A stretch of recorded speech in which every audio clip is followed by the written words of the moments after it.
నేను దళిత పక్షపాతిని, కులం చూడను, మతం చూడను, నా ఎస్సీలు నా ఎస్టీలు అని ఊకదంపుడు ఉపన్యాసాలు ఇచ్చేటువంటి జగన్మోహన్ రెడ్డి పార్టీలో దళిత ద్రోహులు, దళిత హంతకులు ఉన్నారు అనే సంగతి ప్రజలందరికీ తెలిసిందే.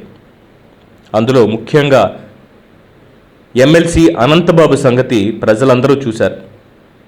దళిత బిడ్డ అయినటువంటి డ్రైవర్ సుబ్రహ్మణ్యాన్ని హత్య చేసి డోర్ డెలివరీ చేసినటువంటి సంగతి అందరికీ తెలిసిందే. అందులో జగన్మోహన్ రెడ్డి ప్రభుత్వం ఎమ్మెల్సీ అనంతబాబుని ఏ విధంగా వెనకేసుకొచ్చింది, పోలీసు వ్యవస్థ ఏ విధంగా ఆయన్ని రక్షించుకొచ్చింది, కేసు నిర్వీర్యం చేసింది అనేది ప్రజలందరూ కూడా చూశారు. సాక్షాత్తు జగన్మోహన్ రెడ్డి నేను అవినీతిని, హంతకులని ప్రోత్సహించను అని చెప్పి ఊకదంపుడు ఉపన్యాసాలు ఇస్తూ ఇప్పటి వరకు పరిపాలన ఏ విధంగా చేశారో చూసాం.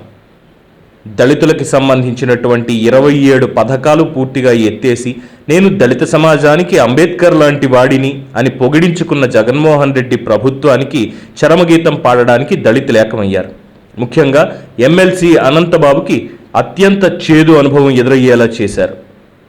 ఈ వీడియో చూడండి.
పత్తిపాడులో అంబేద్కర్ విగ్రహానికి పూలమాల వేయడానికి ప్రయత్నించిన వైసీపీ ఎమ్మెల్సీ అనంతబాబుని దళితులు ఊరి బయట వరకు తరిమి కొట్టడంతో అక్కడి నుంచి ఇక చేసేదేం లేక పారిపోయాడు అనంతబాబు.